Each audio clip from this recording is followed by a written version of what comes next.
Hi అండి. నేను మీ Kamala. Welcome back to my channel. ఈరోజు ఈ వీడియోలో గోరు చిక్కుడుగాయ కొబ్బరి కూర చేసి చూపించబోతున్నాను. అలాగే పచ్చ పెసల్ని బద్దలుగా చేసుకొని సింపుల్గా పప్పుచారు ఎలా చేయాలో కూడా చూపించబోతున్నాను. రెండు కూడా సింపుల్ వేలో చూపిస్తానండి. ఇప్పుడు తయారీ విధానాన్ని చూద్దాము. ముందుగా 1/2 కేజీ చిక్కుడుగాయలను శుభ్రంగా కడుక్కొని నీళ్లు వేసుకొని మూత పెట్టుకొని ఉడికించుకోవాలి.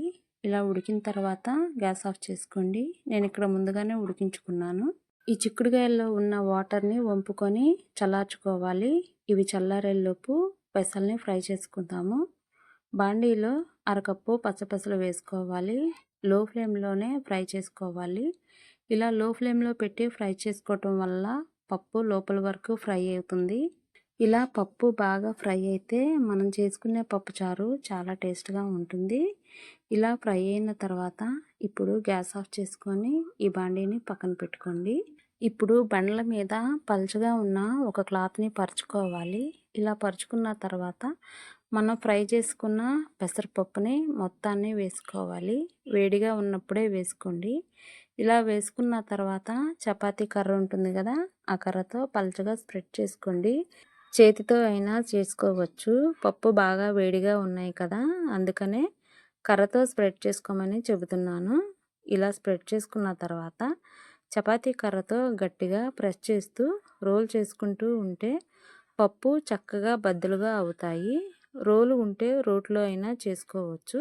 ఈ విధంగా అన్నీ బద్దలుగా అయిన తర్వాత వీటిని చాటలోకి వేసుకోవాలి.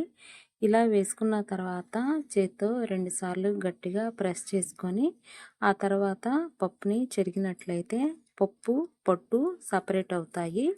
ఇలా పప్పు సపరేట్ అయిన తర్వాత వీటిని కుక్కర్లకు వేసుకోవాలి. నీళ్లు వేసుకొని 2 సార్లు శుభ్రంగా కడుక్కోవాలి. ఇలా కడిగిన తర్వాత తిరిగి నీళ్లు వేసుకోవాలి. ఇప్పుడు ఇందులోకి మీడియం సైజు ఉల్లిపాయను చిన్న ముక్కలుగా కట్ చేసుకొని వేసుకోవాలి. అలాగే 1/2 స్పూన్ పసుపు, 1 స్పూన్ కారం, చిన్న నిమ్మకాయ సైజ్ అంతా చింతపండు వేసుకోవాలి. నేను టమాటా పచ్చిమిర్చి వేయడం లేదు, మీరు కావాలంటే వేసుకోవచ్చు. ఇలా వేసుకున్న తర్వాత కుక్కర్ మూత పెట్టుకొని లో ఫ్లేమ్లో 2 విజిల్స్ వచ్చేంత వరకు ఉడికించుకోవాలి. పప్పు ఉడికేలోపు చిక్కుడుగాయలకు పీస్ తీసుకుందాము. అలాగే మన ఛానల్లో చిక్కుడుగాయ ముద్దకూర షార్ట్ వీడియో ఉందండి.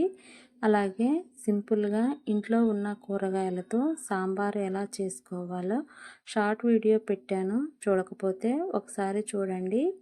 ఈ విధంగా చిక్కుడుగాయలు పీచి తీసుకున్న తర్వాత గ్యాస్ ఆన్ చేసుకొని బాండీలో 3 స్పూన్ల ఆయిల్ వేసుకోవాలి. ఆయిల్ వేడవ్వాలి. వేడైన తర్వాత 1 స్పూన్ తాలింపు గింజలు వేసుకోవాలి. ఫ్రై చేసుకోవాలి. ఈ విధంగా ఫ్రై అయిన తర్వాత చిక్కుడుగాయ ముక్కలు వేసుకొని ఒకసారి మిక్స్ చేసుకోవాలి. ఇలా మిక్స్ చేసుకున్న తర్వాత 1 స్పూన్ సాల్ట్, 1/2 స్పూన్ పసుపు వేసుకొని 2 నిమిషాల పాటు ఫ్రై చేసుకోవాలి.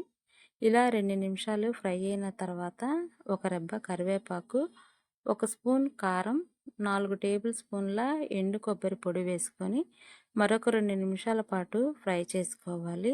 అంతేనండి, ఎంతో సింపుల్గా ఈజీగా చిక్కుడుగాయ కొబ్బరి కూర రెడీ అయిపోయింది.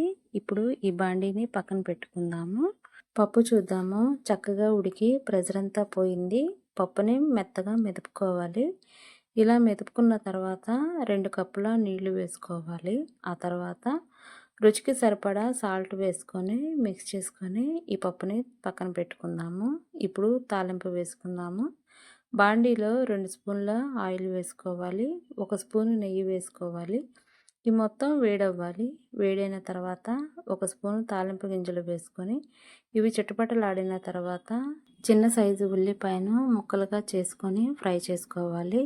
ఇందులోనే 3 వెల్లుల్లి రెబ్బలను చిదిమి వేసుకోవాలి. ఆ తర్వాత కొంచెం కరివేపాకు వేసుకొని 1 నిమిషం పాటు ఫ్రై చేసుకోవాలి. ఇలా ఫ్రై అయిన తర్వాత ఈ తాలింపును పెసరపప్పు చారులో వేసుకొని బాగా మరిగించుకోవాలి. ఇలా మరుగుతున్నప్పుడే సాల్ట్ కూడా అడ్జస్ట్ చేసుకోండి. పెసరపప్పు పప్పుచారు రెడీ అయ్యింది. గోరు చిక్కుడుగాయ కొబ్బరి కూర ఈ రెండు కూడా ట్రై చేసి ఎలా వచ్చిందో కామెంట్ చేయండి. ఈ వీడియో మీకు నచ్చినట్లయితే మీ ఫ్రెండ్స్కి, మీ ఫ్యామిలీ మెంబర్స్కి ఈ వీడియోని షేర్ చేయండి.